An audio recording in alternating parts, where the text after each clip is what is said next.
pemimpin Puja Bakti dan Bapak Ibu saudara sekalian yang hadir dalam pelaksanaan Puja Bakti pada Minggu tanggal 10 ini. Terimalah salam di dalam Dharma, Almosan yang adi budaya, Namo Buddhaya. Bapak Ibu saudara sekalian, seperti kita ketahui semua bahwa bagi para biku pada bulan 3 bulan ke depan ini, dari bulan Juni sampai Oktober adalah masa retret bagi para biku. Masa retret ini dalam kalangan umat Buddha disebut masa wasa. Artinya masa wasa sendiri adalah masa musim penghujan. Tapi ini di India. Kalau di sini malah sebaliknya, malah musim panas. Kenapa perhitungan masa wasa maupun hari-hari raya agama Buddha di Indonesia itu mengikuti kalender internasional? Karena kalau disesuaikan dengan daerah wilayah masing-masing itu nanti jadi kacau. Ya. Bisa juga kantinanya nanti mundur kalau harus menunggu musim hujan dulu. Ya. Musim hujan nanti kan bulan Oktober, ya. Mundur nanti ya pasanya. Nanti kantinanya juga mundur lagi ya. Namun ya ini di beberapa hal itu mengikuti kalender internasional di saat menentukan perayaan-perayaan hari-hari besar agama Buddha ya, biar tidak kacau. Tujuannya apa? Masa-masa bagi para biku dilakukan. Yang melakukan peraturan bagi para biku di saat masa-masa itu adalah Sang Buddha sendiri, di mana pada awal perkembangan agama Buddha para biku itu selalu semangat, ya. Selalu semangat sekali. Selama 12 bulan para biku mengembara ke sana kemari, tidak peduli itu musim panas, musim hujan, maupun musim-musim yang lain, karena terlalu semangatnya itu, ya. Karena memang awal perkembangan ya Buddha umum itu biasanya semangat sekali. Ya. Namun ada efeknya. Karena para biku selama 12 bulan ini mengembara ke sana kemari, efeknya pernah mendapat kritikan dari masyarakat.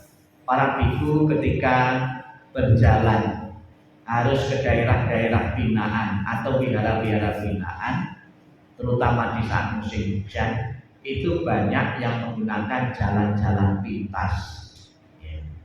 Jalan pintasnya bukan jalan biasa. Ternyata ada juga jalan pintasnya sampai injak-injak kebun-kebun penduduk.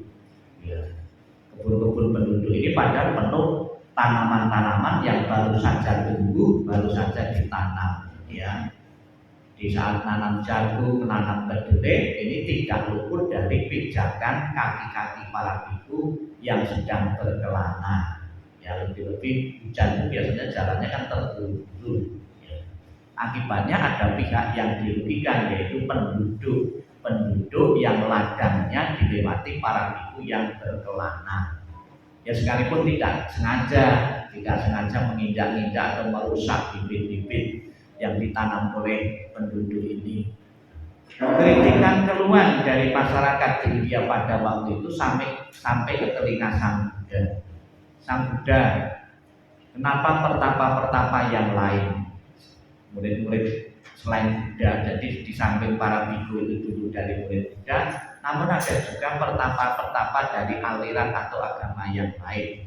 Kenapa di dalam aliran-aliran yang lain di saat musim hujan itu para pertapanya, para rohaniwannya berhenti tidak berkelana? Kenapa murid-murid Sang Buddha, biku-biku Sang Buddha kok tetap berkelana di saat musim hujan?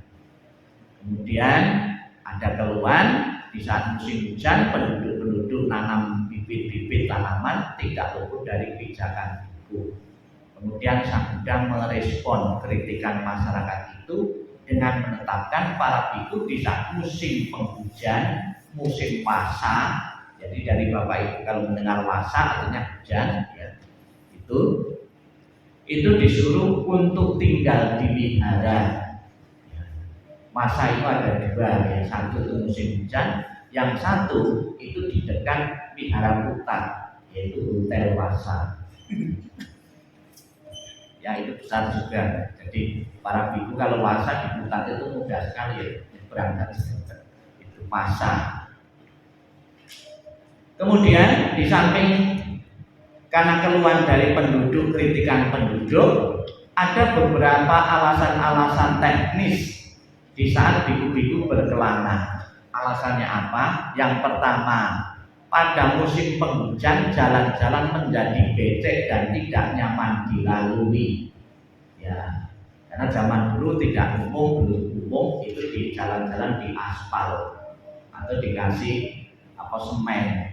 Pasti kebanyakan biasanya itu becek ya, di jalan-jalan di desa-desa tertentu itu belum umum dikasih aspal, sehingga menyulitkan bagi para biku dan juga membuat kaki para biku kotor. Dan juga di saat musim penghujan juga jalan yang dilalui itu licin, berbahaya bagi para biku, dan juga penyakit kuman-kuman karena hujan itu juga rangen biasanya kalau pas hujan itu memungkinkan sekali. Sehingga para biku sebaiknya tidak berkelana untuk syiar agama ini.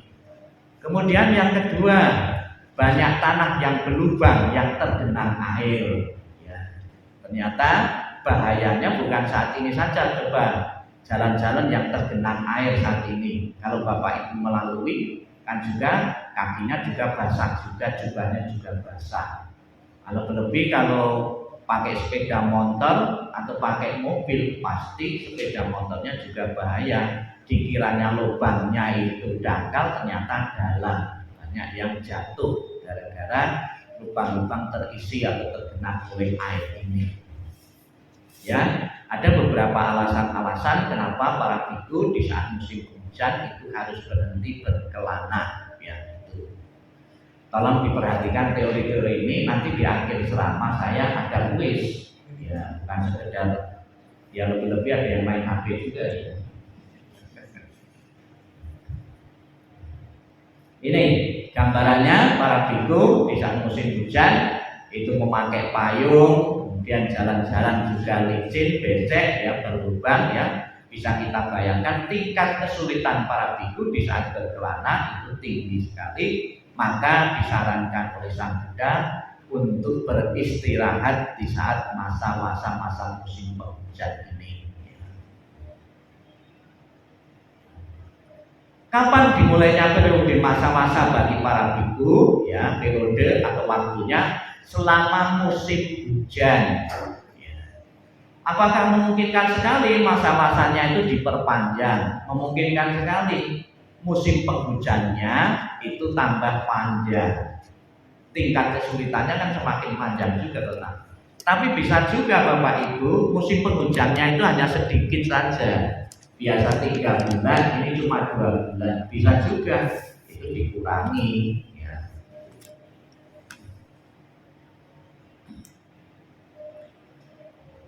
Ini para biku mau pindah patah ya, itu harus melewati jalan-jalan yang habis kena hujan penuh dengan lumpur.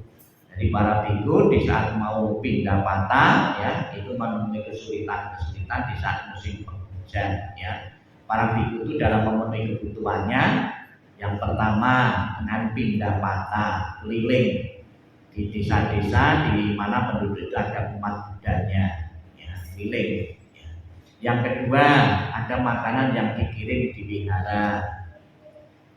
Yang ketiga, ada para biku itu menerima undangan dari umat Bante tanggal sekian, hari sekian, di bawah jam 12, itu silakan Bante datang ke rumah saya atau dijemput. Itu boleh juga. Ya, jadi ada beberapa cara dalam memenuhi kebutuhannya. Di zaman Sang Buddha, seseorang berdana satu-satunya yang bisa diterima oleh para biku adalah makanan. Itu pun juga harus tepat waktu. Sore itu biasanya para biku tidak makan, yang aslinya zaman Buddha itu. Bagaimana bikunya dikasih ampo zaman Sang Buddha? Tidak ada. Ya, kalau sekarang ada Jadi patahnya para biku di samping isinya makanan itu isinya ampo. Bagaimana kalau diisi selain ampo atau selain makanan diisi rokok? Bisa saja kan ada juga ya. Ya sebaiknya nggak usah. Ya sebaiknya. Biar bikunya kalau masih kepengen merokok ya biar beli sendiri. Karena ada juga biku itu ya karena masih kepengen merokok ya bukan beli sendiri, menyuruh karyawan atau orang yang dipercaya untuk beli sendiri. Alasannya belinya untuk karyawan wihara atau tukang-tukang yang sudah wihara yang kerja. Ya sebagian untuk tukang, tapi ya lebih banyak yang dirokok sendiri kebanyakan. Meninggalkan sesuatu yang enak, yang nikmat itu tidak gampang. Dengan pakai jubah tidak otomatis kita meninggalkan sesuatu yang enak. Ya, jadi biku adalah orang yang melatih diri, mengendalikan diri. Nah, kebetulan yang tidak boleh itu kok yang enak-enak. Nah, kalau yang tidak enak sih semua orang bisa ya, tidak usah disuruh meninggalkan, bisa. Tapi yang enak-enak belum tentu. Justru yang enak-enak itu di awal itu enak, nanti akhirnya menderita. Nah, rokok itu kan akhirnya menderita. Ini seperti yang saya ceritakan tadi. Jadi mereka menindak tunas-tunas muda, rumput-rumputan serta merusak kehidupan yang sangat penting dan mengakibatkan binatang kecil mati. Kan biasanya di saat musim hujan binatang-binatang yang kecil-kecil itu lebih banyak. Contohnya apa? Cacing itu di saat musim hujan. Kemudian ada juga belalang-belalang, ya, luling, ya, kaki seribu. Itu kan adanya di saat musim penghujan. Ini bayangannya, gambarannya. Para penduduk yang bertani ini ya tidak luput dari pijakan biku-biku yang sedang berkelana. Ya, maka Sang Buddha menetapkan para biku di saat musim penghujan sebaiknya berhenti berkelana. Ya. Di samping untuk dirinya sendiri, tapi juga untuk manfaat orang lain. Ini. Kapan dimulainya masa-masa para biku memasuki retret di masa musim hujan? Yang pertama 1 hari setelah hari raya Asada. Asada itu kan jatuh pada bulan Juli-Juni biasanya. Itu sehari Asada, yang malamnya Asada, paginya sudah mulai masa-masa. Nah, ini juga hendaknya dimengerti oleh umat. Di saat masa-masa, kalau sesuatu tidak penting sekali, jangan menghubungi biku atau jangan mengundang biku. Kalau sesuatu itu tidak penting sekali, ya. Tapi kadang-kadang dilema juga, ya. Sebagai biku yang sedang berpuasa, sementara itu misalnya saja suruh diundang untuk doa kematian. Ada salah satu yang keluarga yang meninggal. Dilemanya apa?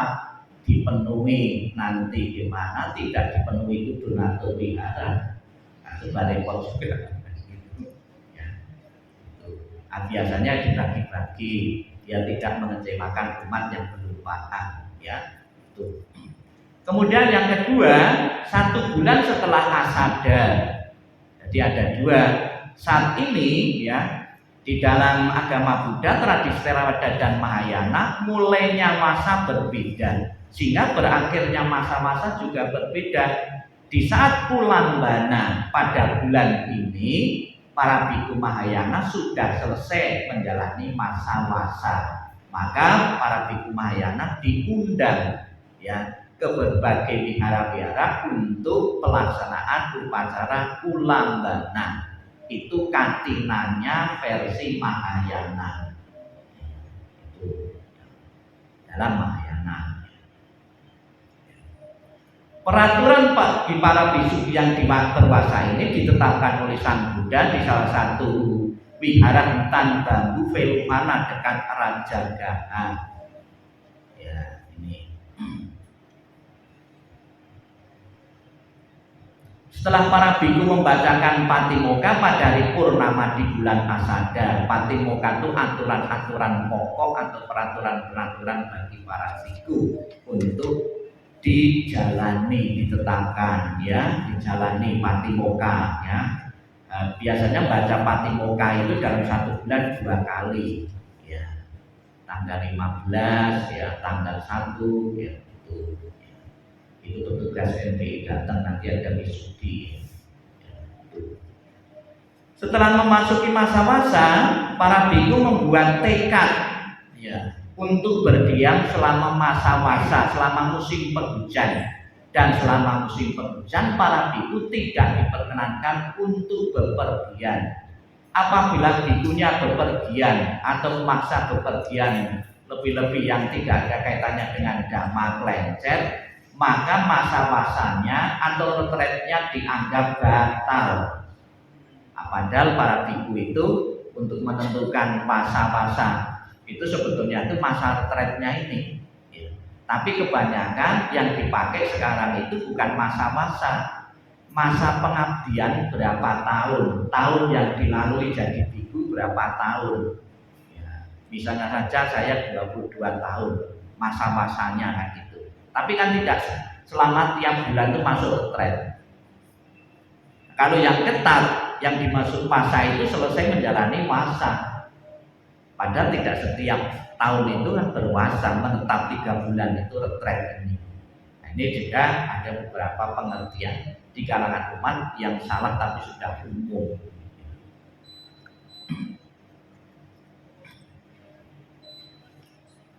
Aktivitas bagi para biku ya, selama berpuasa itu ada beberapa ketentuan-ketentuan yang ditetapkan oleh Sang Buddha. Dan para biku yang berpuasa ini harus mempunyai beberapa syarat, mempunyai pondok, mempunyai tempat tinggal yang tetap. Dan pondoknya apabila berpuasa di hutan itu harus mempunyai pintu yang bisa dibuka dan ditutup.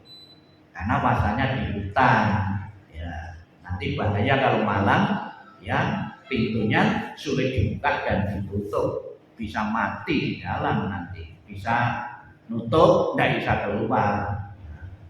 Itu kan bahaya. Maka ada beberapa ketentuan, salah satunya ya, pondoknya harus mempunyai pintu yang dibuka dan ditutup.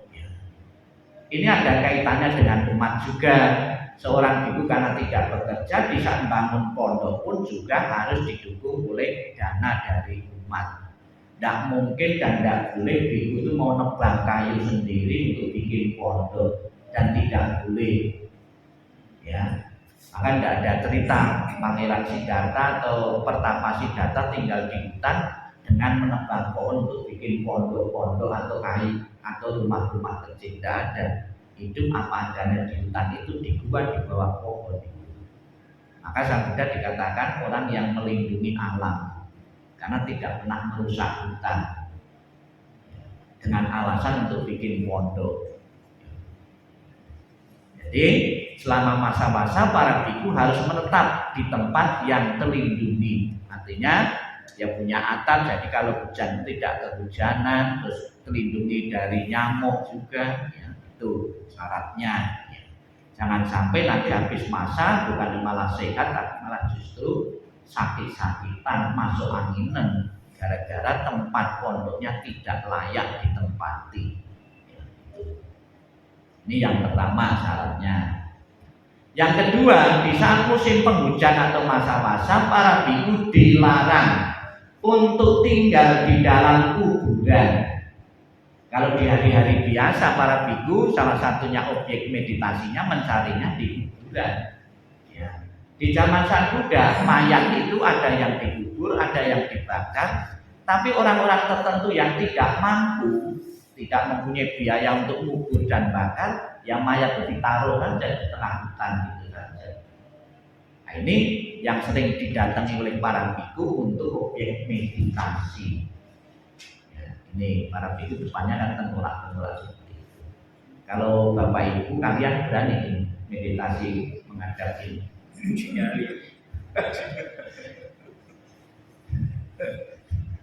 Ya kita bisa juga bikin saja kerangka-kerangkaan itu ya, seperti untuk praktek kedokteran itu saja mungkin bisa diadakan. Tapi mungkin seremnya tidak ada lagi. Merenung seganteng apapun, secantik apapun, kalau sudah jadi tengkorak ya sama saja. Perenungan di situ. Jadi apa yang kita banggakan saat ini itu sebenarnya itu nanti itu juga tidak ada juga. Ini perenungan para biku, ya, tentang objek mayat.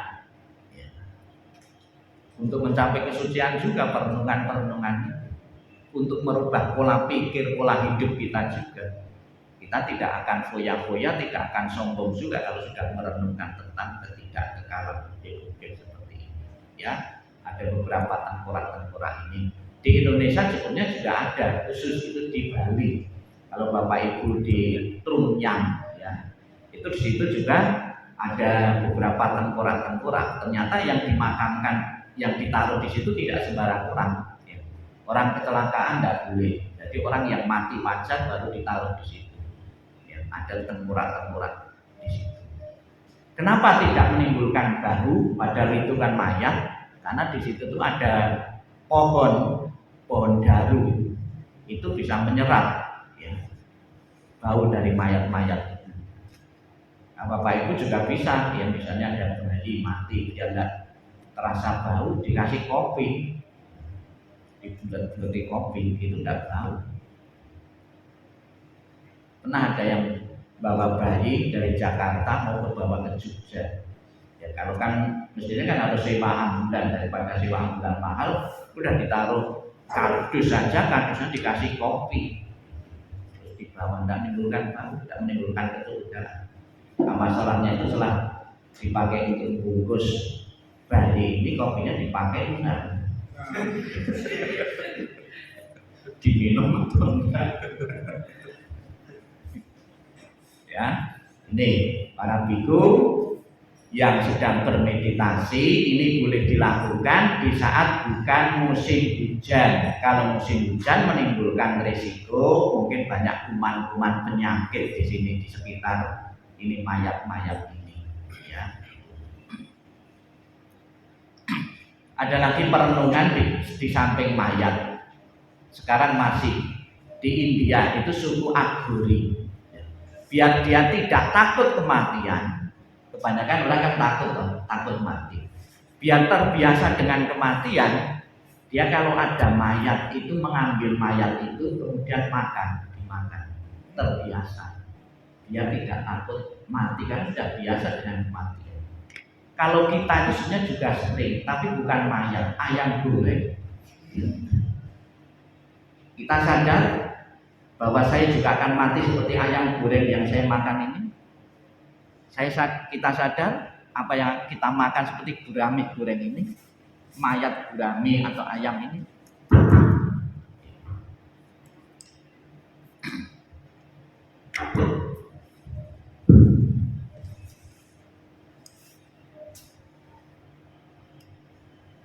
Kan kadang-kadang kita tidak terpikir seperti itu, padahal itu sebagai objek perenungan juga.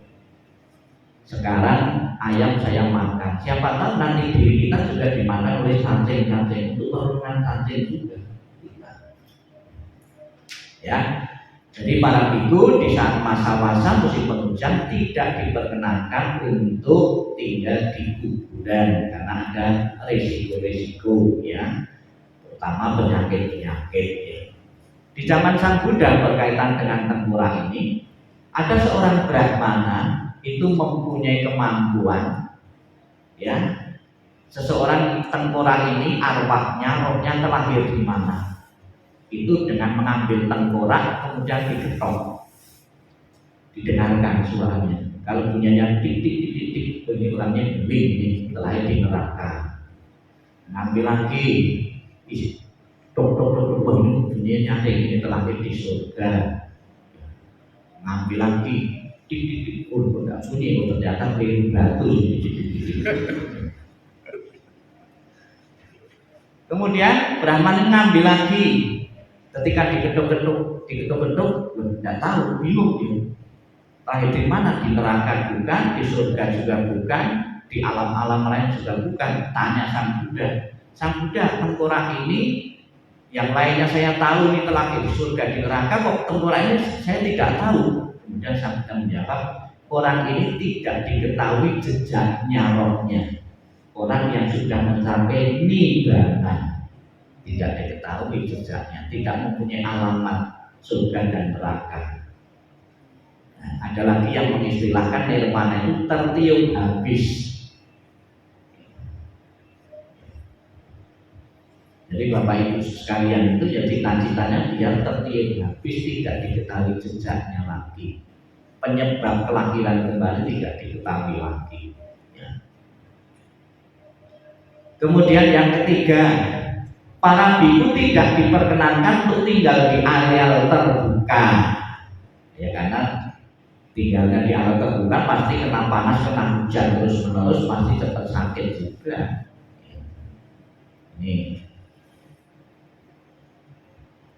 Kemudian para biku tidak boleh tinggal di bawah lindungan payung maupun di bawah tenda atau di atas pohon. Payung kan juga tidak memadai, kalau hujan angin juga bisa kena hujan juga. Kemudian di bawah tenda juga tidak memadai, mana mungkin tahan 3 bulan kehujanan tenda. Ya, kemudian di atas pohon.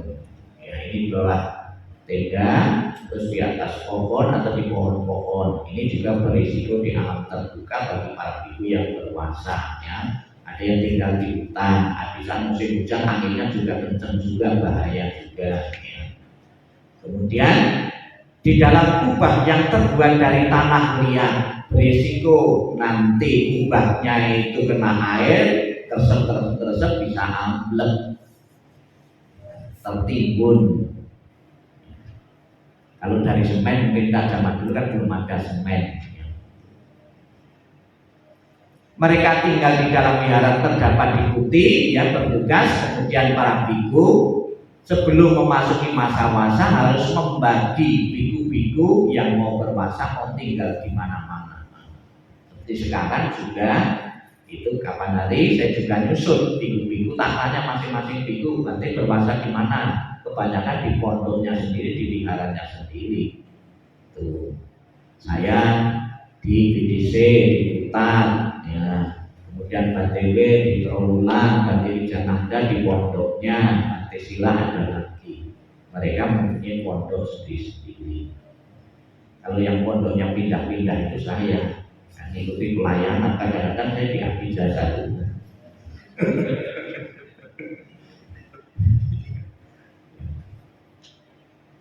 Ya.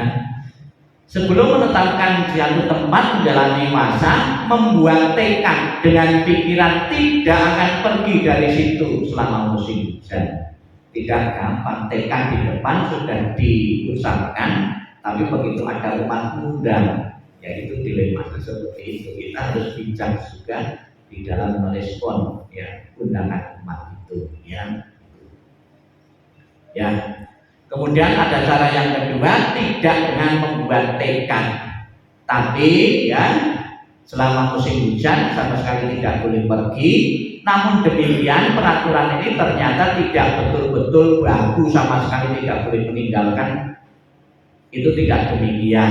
Ya, ada beberapa ketentuan-ketentuan ya, itu yang biku pun juga harus pergi juga ya, dengan alasan tertentu dan tidak dianggap membatalkan masa wasanya.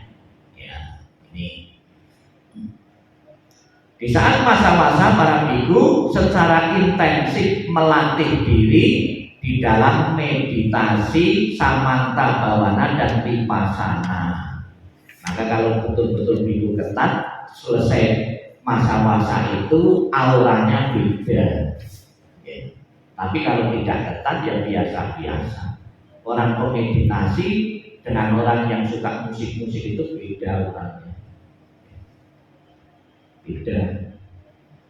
Bahkan wajahnya ya itu kalau orang meditasinya itu objeknya cinta kasih, itu kemerah-merahan.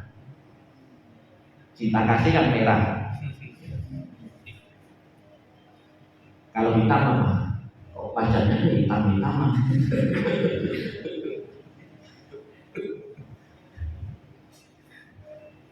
Ya dari aura itu bisa kita lihat. Kalau orangnya itu wajah hitam-hitaman, itu biasanya orang yang hobi marah.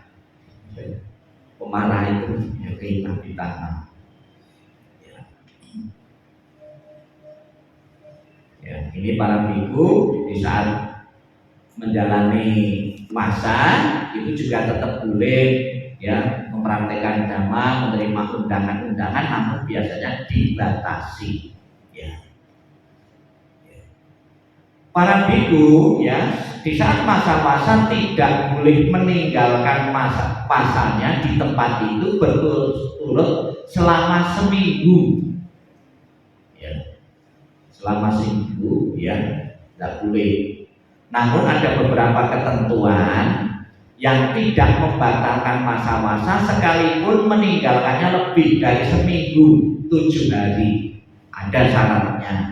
Biku tersebut merawat biku atau samanera atau ayah ibu yang sedang sakit. Harus merawat orang tuanya, meninggalkan masa-masanya sekalipun lebih dari 7 hari tidak dianggap batal. Merawat orang tua, menunggu orang tuanya di rumah sakit, menunggu orang tuanya yang sedang sakit di rumah dan sebagainya, tidak dianggapnya. Ya. Sebab kan ada juga anak tunggal, anak satu-satunya harus merawat orang tuanya. Kalau nanti membatalkan masa-masanya ya jadi biku nanti berkurang, lepas juga gara-gara merawat orang tuanya. Maka ada dispensasi. Sekalipun kamu merawat lebih 7 hari, kamu anak tunggal yang tidak apa-apa, tidak dianggap batal. Kemudian menyadarkan para samanera atau biku yang mau lepas jubah, rumahnya jauh dan orangnya misalnya samanera itu agak bandel, dikasih tahu, kasih nasihat sehari 2 hari, tidak mempan, tidak nurut, ya otomatis tiap hari melebihi dari 7 hari tidak dianggapnya batal. Ya sekalipun biku dan samanera itu boleh lepas jubah, boleh. Ya. Jangan pernah menganggap kalau biku dan samanera lepas jubah itu biku atau samanera yang sudah gagal total. Karena anggapan umat kan ada seperti itu. Boleh, ya. Samanera itu keluar masuk atau biku keluar masuk itu dikasih kesempatan 7 kali. Banyak 7 kali. Kenapa sampai 7 tidak 6 tidak 8? Karena ada satu peristiwa di saat 7 kali yang ke-8 kalinya itu mencapai kesucian. Keluar masuk. Tapi tentunya keluarnya bukan karena pelanggaran yang berat. Apabila pelanggaran yang berat, ya sekali keluar, 2 kali keluar ya sudah tidak diterima lagi. Karena ibaratnya sang Buddha itu seperti mengumpamakan seperti pohon kelapa. Kalau sudah tumbang di ketoknya itu sudah tidak akan tumbuh lagi. Tidak bisa mencapai kesucian dalam kehidupan saat ini. Jadi merawat biku atau samanera atau ayah ibu yang sedang sakit. Ini gambarannya merawat biku yang sedang sakit. Ya. Ini gambar ini sebetulnya contohnya yang sakit itu namanya biku tesa. Biku tesa itu punya sakit kusta, sakit kulit, menimbulkan bau badan yang tidak sedap. Akibatnya tidak ada biku lain itu mau merawat, mau mendekat, merasa jijik semua. Bahkan berak pun juga di situ di tempat kamar itu juga. Pada suatu ketika sang Buddha datang ke tempat biku tesa ini, merasa kasihan sekali. Kenapa di antara para biku tidak ada yang merawat? Oh, biku tesa tidak berguna. Sang Buddha menguraikan dhamma di situ. Intinya, barang siapa merawat orang sakit, merawat aku. Barang siapa berbakti kepada orang lain, ya berbakti kepada aku. Kadang-kadang kita di depan altar itu sekarang khusus sekali, tapi belum tentu kalau kita keluar di lapangan, di rumah, di jalan ketemu orang miskin, langsung merespon, membantu mereka. Padahal merespon orang lain, membantu orang lain juga kita berbakti kepada Buddha juga. Merawat orang lain yang sedang sakit berarti kita juga merawat sang Buddha. Setiap ada WA minta tolong untuk didoakan, saya pun 24 jam. Saya sering di beberapa rumah sakit di sini. Namun sayang ya, setiap yang saya doakan itu gagal total. Karena kebanyakan meninggal. Karena sudah usia dan juga kebanyakan di ICU. Mau sembuh ya prosentasenya kecil kalau orang sudah tua. Banyak ya. Bukan saja umat Buddha saja, ada beberapa juga mungkin yang uji coba didoakan dari agama lain beberapa kali tidak ada perubahan, terus siapa tahu dari agama lain. Maksud juga yang mendengar doanya terus minta buku, padahal bukan dari Buddha nih, minta buku doanya. Maka saya kalau sembahyang di tempat rumah-rumah sakit kepada keluarga yang non Buddhis, saya tidak menekankan bahasa Pali, bahasa Mandarin, langsung ke Indonesia sembahyang. Apakah Abdul penting? Ini dia tahu ya apa yang saya ucapkan juga diketahui keluarganya juga yang didoakan. Jangan-jangan nanti jangan sampai orang yang menunggu keluarga yang non Buddhis berpikir ini kan kasih mantra kematian ini.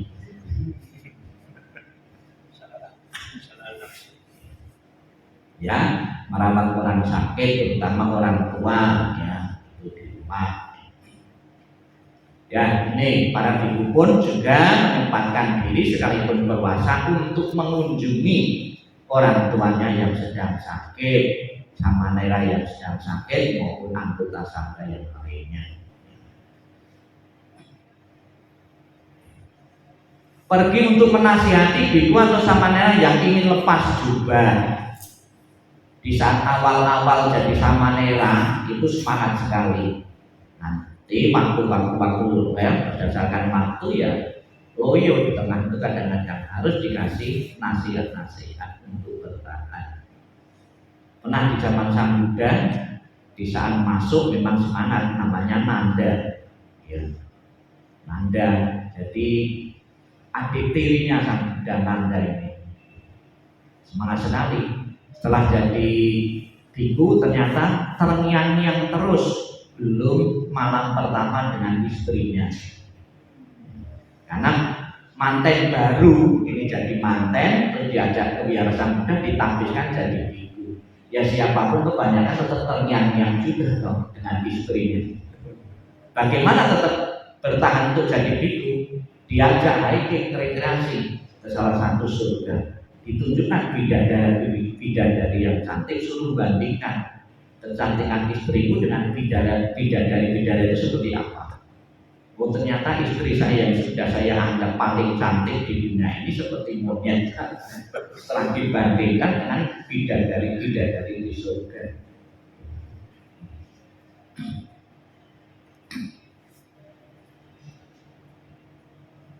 Ya. Pergi karena memiliki tugas dari sangga untuk memperbaiki wihara yang rusak. Nah, misalnya saya cari donatur untuk memperbaiki wihara-wihara yang rusak yang sudah tidak layak. Ya, model teleponan kan kurang sopan, WA kurang sopan, dia dapat dana lebih banyak, lebih besar, didatangi di rumahnya. Kan rasa sungkannya muncul. Karena memang mendesak wihara itu untuk segera diperbaiki, atau karena kerusuhan segera diperbaiki, atau mencari dana rupang yang dirusak. Umat Buddha itu sudah terikat dengan rupang Buddha. Wihara seperti ini tidak ada rupangan, Bapak Ibu mau datang? Ya sebetulnya harus datang juga tanpa tergantung rupang. Ini kan sebagai alat saja, sarana saja. Apakah ini Buddha? Tidak juga. Maka bermeditasi atau bersembahyang tidak harus terikat dengan rupang atau figur itu. Itu malah menimbulkan kemelekatan sebetulnya. Ada orang yang sudah terikat dengan tasbih, begitu tasbihnya lupa atau hilang, tidak bisa. Ada yang terikat dengan dupa, begitu dupanya habis, mau sujud, tidak pakai dupa, tidak nyaman lagi. Ada lagi sudah terikat dengan patung, Buddha kan sudah tiap dihara disujuti itu patung itu versi itu. Begitu biaranya dibongkar, terus patung lama diganti, dimasukkan di gudang, tidak bisa lagi. Ya, cari patung yang lama di gudang, mempersembahkannya persembahan di gudang, karena sudah terikat dengan patung tertentu. Kemelekatan menimbulkan penderitaan. Padahal aslinya itu bukan, tidak ada patung Buddha. Patung Buddha itu karena pengaruh budaya lain, Yunani. Ya, zaman Buddha itu tidak pernah menunjuk patung. Ya, misalnya terjadi bentrok karena kerusuhan. Yang keempat, pergi untuk menghadiri undangan orang-orang yang ingin melakukan perbuatan baik kepada sangga, sehingga orang-orang tersebut dapat memiliki keyakinan yang kuat, menyadarkan, memberi dhamma kepada orang-orang, ya, mempunyai keyakinan. Kapan hari 2-3 hari yang lalu saya di WA, ada umat Blitar WA saya, "Loh, Anda dari mana?" "Saya dari Blitar, Bante." "Dapat nomor WA saya dari mana?" "Dari WA yang dicantumkan Bante di YouTube." Ya, memang saya nyantumkan itu nomor WA saya di YouTube tentang Tisarana menjadi umat Buddha. Dia tertarik, "Nanti saya kok tertarik sekali mau jadi umat Buddha." Nah, gitu. Keluarga saya agama lain, saya tertarik jadi umat Buddha. "Ya kapan-kapan, nanti saya ada waktu tak disudi." Karena anak itu masih muda, di bawah pengawasan orang tua, saya suruh izin dulu. "Kamu izin orang tuamu, ya permisi dengan orang tuamu bahwa kamu mau belajar agama Buddha, karena kamu masih tergantung dengan orang tuamu. Jangan sampai kamu bilang agama Buddha secara ekonomi langsung dihentikan, tidak dianggap anak." Kan saya pesan seperti itu. Saya tidak bernafsu untuk mendapatkan orang sebanyak-banyaknya, sementara orang tuanya yang bertanggung jawab, yang didik dari kecil itu sakit hati. Tetap harus anak besar. Maka sejak disudi kan saya tanya dulu, apakah dengan kesadaran sendiri, tidak ada paksaan dari manapun kamu beragama Buddha?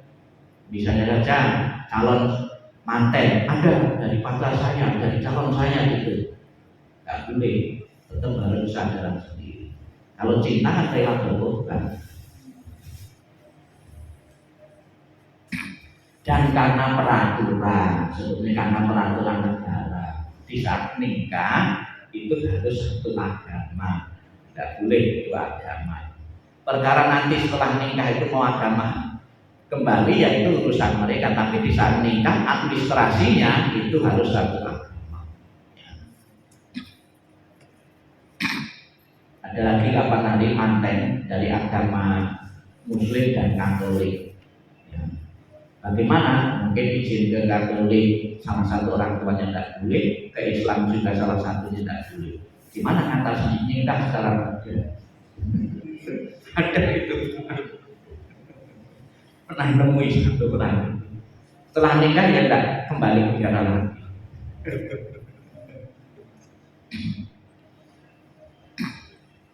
Ya. Ada alasan-alasan yang lain ya, yang tidak menggugurkan ya puasanya berakhir atau batal. Ya, alasan-alasan yang lain ada beberapa kasus. Para biku diganggu hewan-hewan liar, perampok atau makhluk halus di tempat puasanya, itu boleh meninggalkan tempat. Di samping alasan depan tadi ya, kan ada di tempat pasarnya pinggir hutan, di situ banyak harimau, banyak ular berbisa, banyak perampok. Tahu kalau tinggal sendirian, tidak banyak teman di pondok itu, karena malam-malam didatangi. Ya kalau nyuri, mungkin ya nyuri kitab suci saja kalau dengan itu. Tidak ada simpanan uang, tidak ada simpanan emas, nyuri kitab suci. Kemudian diganggu oleh makhluk halus, barang-barang halus. Namanya halus tentunya tidak kasat mata. Coba contohnya diganggu perampok, ya. Terus diganggu oleh binatang liar, nah, kan pasti takut gitu. Tapi ini di Thailand, itu tidak menakutkan. Ini di Thailand itu harimau justru dipelihara di wihara. Tapi jangan sekali-kali Bapak Ibu di Indonesia meniru seperti ini. Mati konyol. Sekalipun cinta kasihnya biasa di Bonbin dicoba dekat-dekat harimau pasti. Apa nari ada sama merah di Indonesia, di Jawa Timur ini juga meditasi di salah satu tempat meditasi, ya, sama merah. Di situ dikeroyok anjing.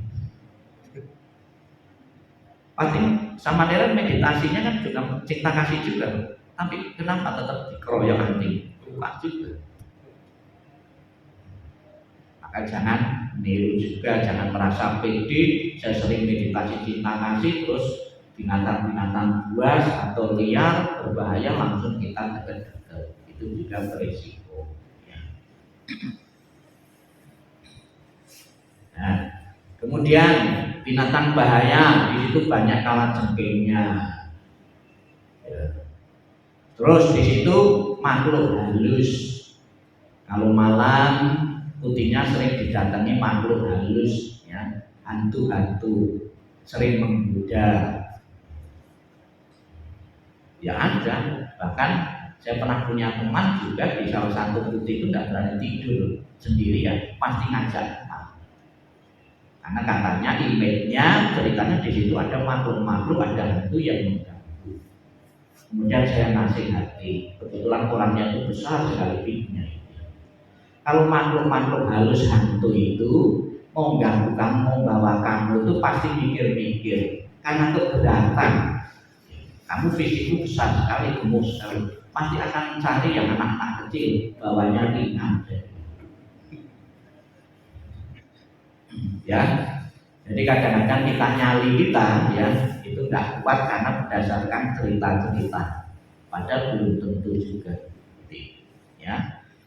Jadi seorang ibu pun harus punya nyali juga ketika tinggal di putih atau di wihara-wihara tertentu. Kalau kita termakan omongan emak cerita-cerita, malah kita tidak tenang. Ada seorang biku yang tinggal di wihara, di atas wihara itu kuburan. Kalau orang tidak biasa mungkin tidak bisa tidur, tapi karena seringnya tidur di dekat kuburan ya biasa saja. Bertahun-tahun tinggal di situ tidak masalah. Sebetulnya kalau kita pikir dengan logika yang nalar, ya, yang berbahaya sebetulnya bukan orang mati, orang hidup ini. Orang hidup bisa ngapal baik, bisa mencelakai. Orang mati dekat kuburan bisa apa orang sudah mati? Kok malah takut kita? Ya. Kemudian yang kedua, tempat tinggal para biku terbakar atau tenggelam karena banjir. Ini boleh meninggalkan tempat puasannya yang terbakar. Ini rusak, terbakar, kena banjir, kena air. Saya pernah mengalami di Kalimantan, putihnya kena banjir juga.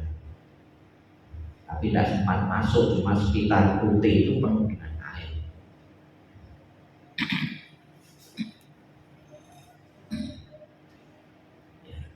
Para penyokong kebutuhan biku meninggalkan tempat mereka yang menyebabkan para biku mengalami kesulitan dalam mengumpulkan makanan.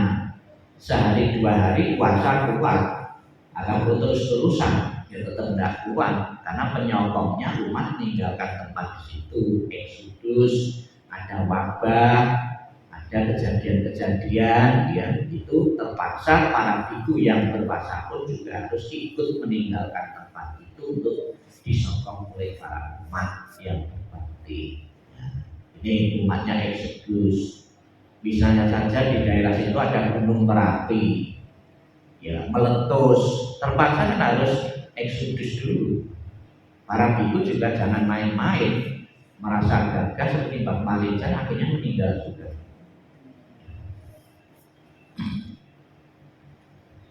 Ya.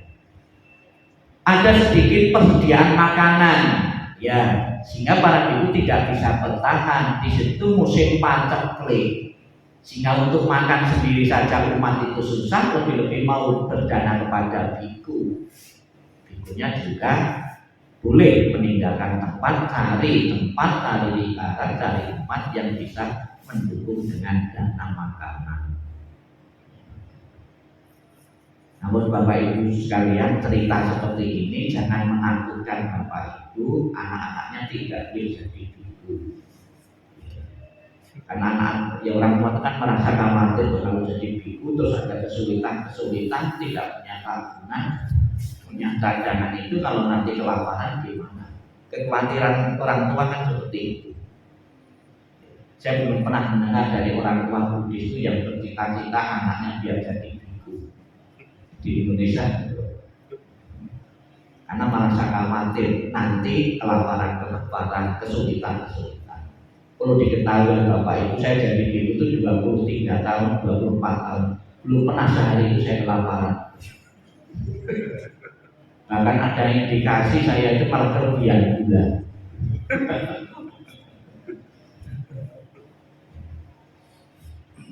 Artinya kan umat itu berbakti. Prinsip saya, seorang yang mengajarkan kebenaran tidak perlu khawatir. Orang berbuat jahat saja berani nekat, masa kita berbuat baik tidak berani punya tekad?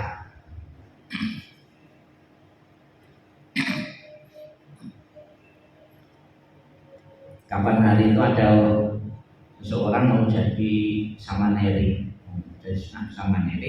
dia mencari vihara yang tidak pakai izin keluarga ya, untuk jadi samaneri. Saya katakan itu bahaya. Dianggap kamu masuk samaneri, vihara menyembunyikan kamu nanti kalau tidak pakai izin keluarga. Jadi seorang mau jadi samaneri itu harus seizin keluarga, seizin ayah ibunya. Jadi tidak boleh orang pelarian. Kemudian juga yang sangat penting juga di saat masuk itu tidak boleh mempunyai utang. Jangan sampai untuk pelarian karena ditagih utang sana sini sembunyi diri.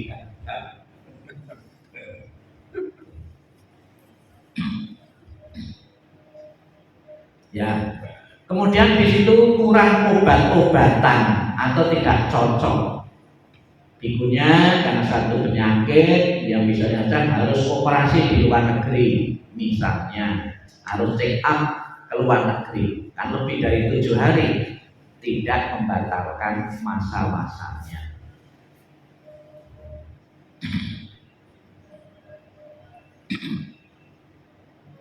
Syukur obat-obatan atau jamu tertentu bisa dikirim, ya, tidak harus pergi mencari sendiri. Ya. Saya juga sering ada umat di Kalimantan sana itu kirimnya itu bukan obat tapi kayu, dalam bentuk kayu, bukan kayu gelondongan, bukan, kayu dan jangkar, itu obat kanker. Dulu tidak boleh keluar dari sana, sekarang sudah boleh. Banyak yang membutuhkan kayu bajakan yang kanker-kanker. Selama mereka belum ganas, ya kanker ganas, pasti kanker biasa itu ada yang tertolong dari kayu-kayu. Yang saya cari itu sampai sekarang itu banyak yang membutuhkan itu ramuan anti miskin. Itu banyak yang membutuhkan. Ya. Ada penyakit menular. Ya, para biku harus pindah juga tempat juga. Daerah situ terkena penyakit menular, terkena virus, ya itu harus meninggalkan. Kalau enggak ya mati di situ. Melihat harta yang menggoda, ini tidak gampang, kebanyakan malah nyari dong. Ini kok suruh meninggalkan harta yang menggoda di situ. Kebanyakan orang itu kan mencari empatan, harta, tahta, wanita, dan Toyota. Ini harta yang menggoda. Ada bahaya perpecahan biku. Bisa saja ada yang tidak harmonis di situ dan harus ngalah salah satu, dipisah salah satu. Nah, itu tidak membatalkan masa-masanya. Ada umat wanita yang menggoda biku. Harus meninggalkan tempat itu. Ya. Tapi sekarang itu penggunanya para biku tidak datang ke kuti atau ke pondok, lewat WA, kirim WA. Makanya harus membatasi diri di saat masa wasa, tidak sembarang kita pegang HP. Karena nanti mengurangi jam meditasi, mengurangi jam belajarnya. Padahal sekarang itu tuh belajar itu perlu HP, tidak perlu ke perpustakaan, buka bukunya ya HP itu. Itu juga harus selektif juga di dalam penggunaannya. Ya, ada wanita yang menggoda, makanya di saat kumpul-kumpul dengan para umat ini, ada umat yang minta HP, nomor WA itu juga kita harus selektif juga. Apabila kita sembarang ngasih nomor HP, nanti bisa menjatuhkan nama kita juga. Ini di zaman Sang Buddha pun juga ada godaan wanita juga.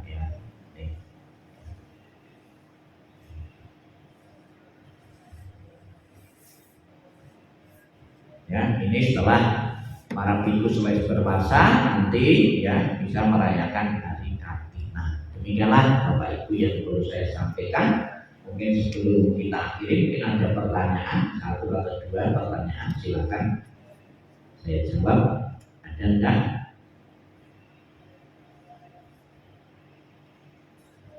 Sudah paham yang saya sampaikan?